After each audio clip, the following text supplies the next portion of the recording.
Welcome into Pikey. Brett Johns here to MMA Oddsbreaker, getting ready to fight. Here coming up in Titan.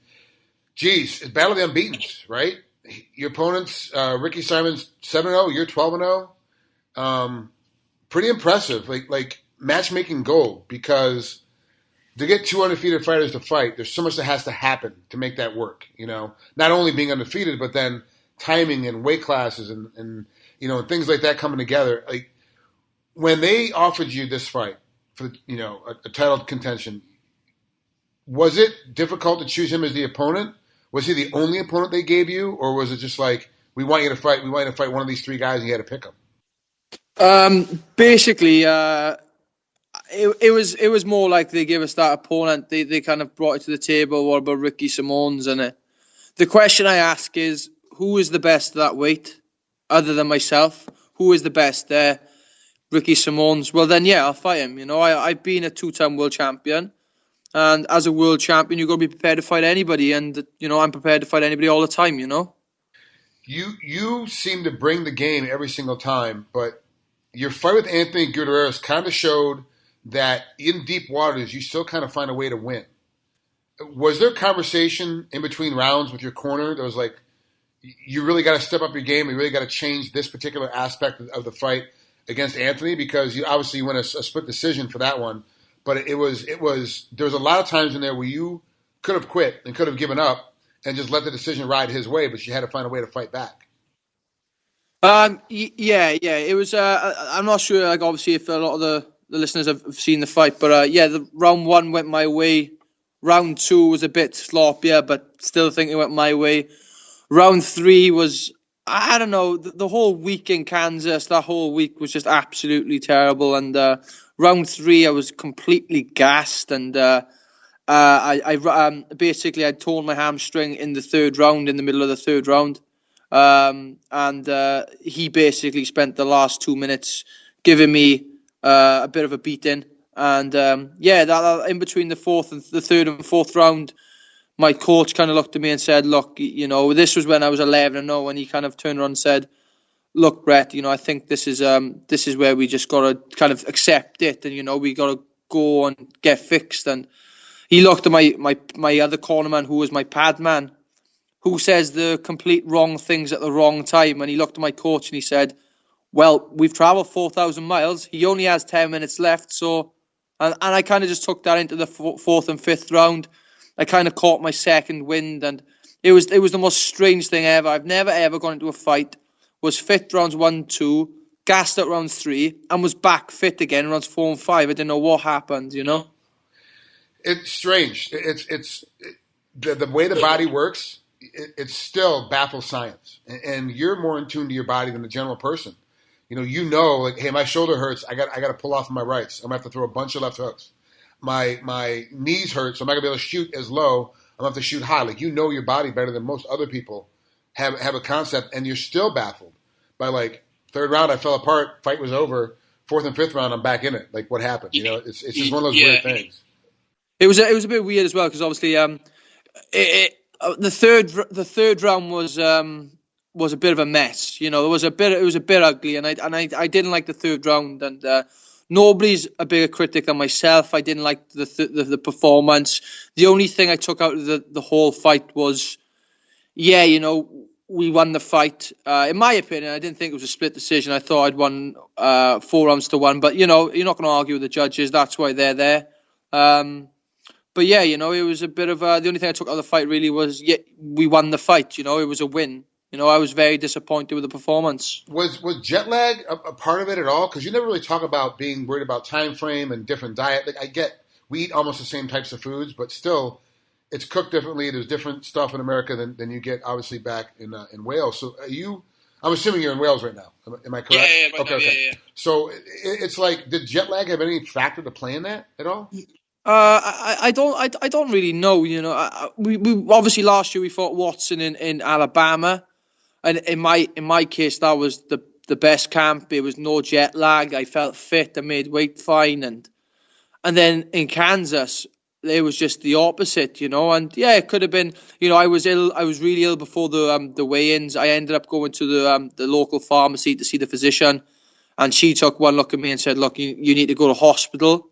This was like a couple of hours before the weigh-ins on the day before the Gutierrez fight, which stupidly, I declined. Titan FC can't force you to go to these doctors. You got to go. You want to go yourself, and as you know, Frank, I'm not traveling 4,000 miles to sit in the sideline and watch fights. I literally told Lex McMahon, the COO, I said, "Look, Lex, I don't care if I'm fighting Gutierrez tomorrow night or you." I said, "I'm fighting someone tomorrow night," and like he kind of went, "Well, that it is what it is," and. I think the illness, the torn hamstring, the rubbish camp before, not to say excuses, I still won the fight, but yeah, it wasn't the best, Well, it definitely shows not only us, but yourself, that things can completely fall apart and you still find a way to win, which is huge going into the further in your career, knowing that, hey, bad camp, it's okay, I'm going to be able to win. I hurt my ankle, it's okay, I'm still going to be able to win. Like, finding the depth of that as an athlete is huge, and you found it. I say early in your career because you've only had 12 fights, but you've won all 12. So it is a huge advancement for you right now. How do you think this fight's going to go with Ricky? Break this one down, because you're both undefeated. You both don't know how to lose. Both of you have found ways to win when adversity has been in your face. So how are you going to have to win this fight? It's a difficult one. Let's go for the last two guys I've fought. They've both been skinnier, taller type guys. They're both 5'11", but quite skinnier. One was a jiu-jitsu practitioner. The other one's more of a stand-up fighter. Now we've got the short wrestling, stocky guy.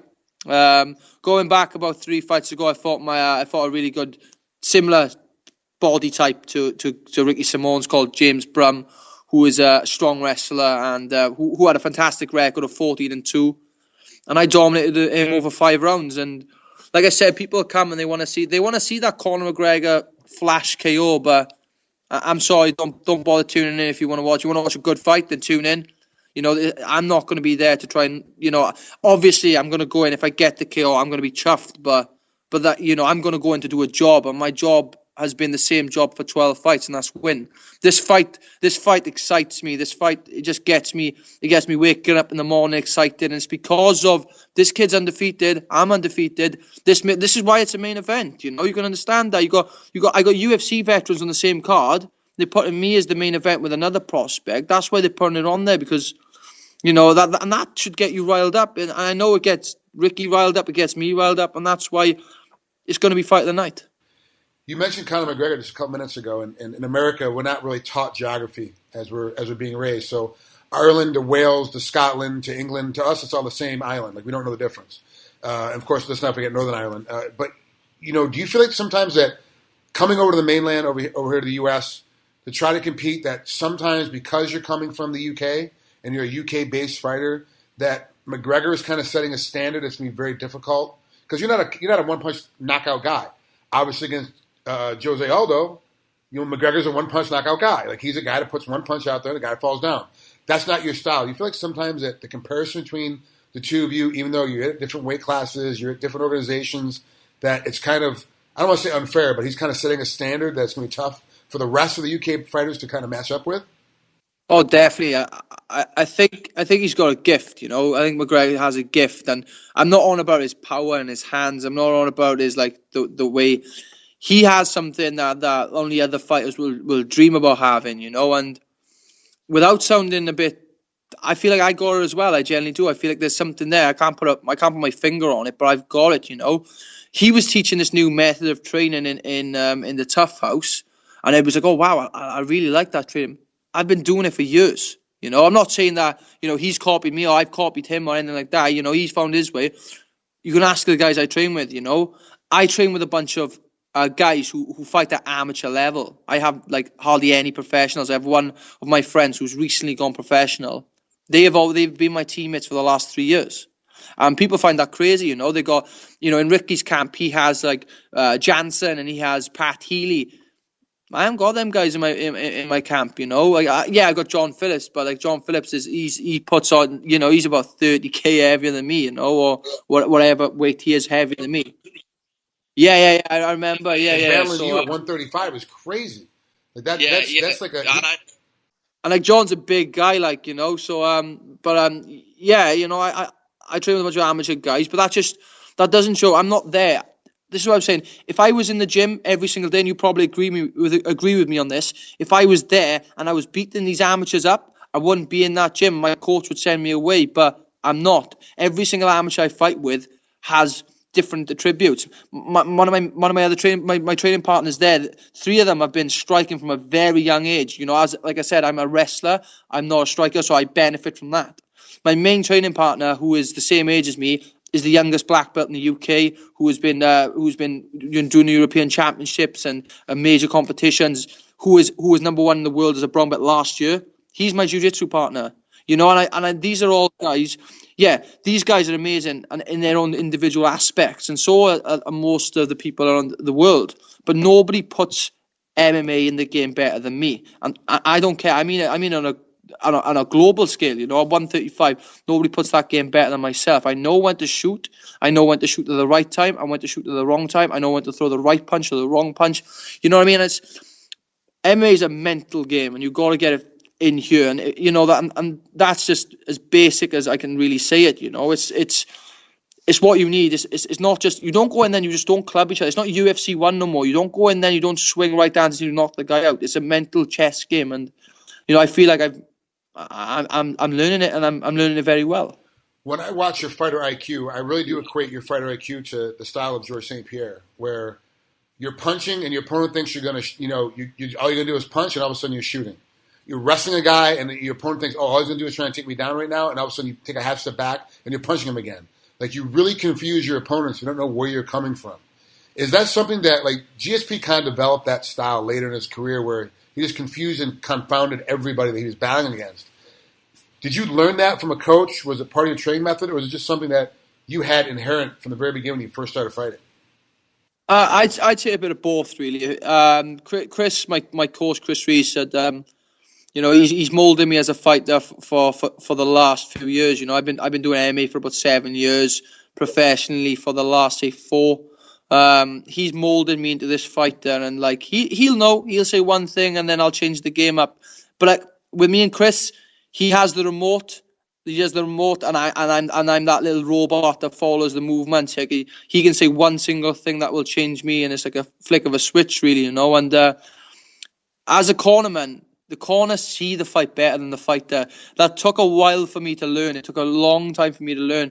And if he says, with me and Chris now, my relationship with Chris says jump, I say how high, and that's the way it always has been, And it'll be the same for this fight. And like I said, I've had 18 fights now, completely in a cage. I'm on about amateur. I'm on about professionally. I'm on about K1, professional K1 fights.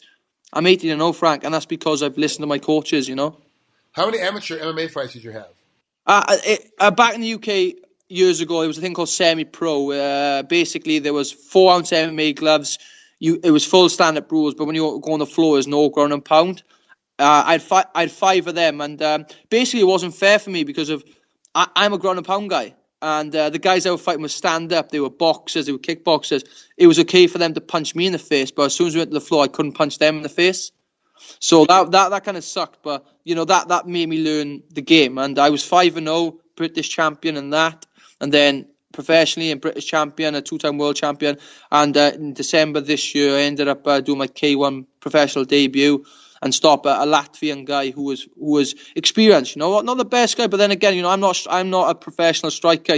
So he was 5 wins, 4 losses as a professional, and I stopped him in the first round with strikes. So. Wow, good for you. I didn't realize that. Okay. Well, Brett, thanks so much for coming on here. I know it's late for you right now. You got to be heading towards the house, I would think, at this point. Yeah, I'm actually right now. I'm in my father's gym. So we just only because it's got cracking Wi-Fi, and I got my posters up on the wall here from the last couple of fights and photos. So yeah, I'm just finishing up my session now, and I'm going back home to get some sleep now. So. Well, thanks so much for coming in, man. I really appreciate it. Good luck. This next fight coming up, it's one to watch.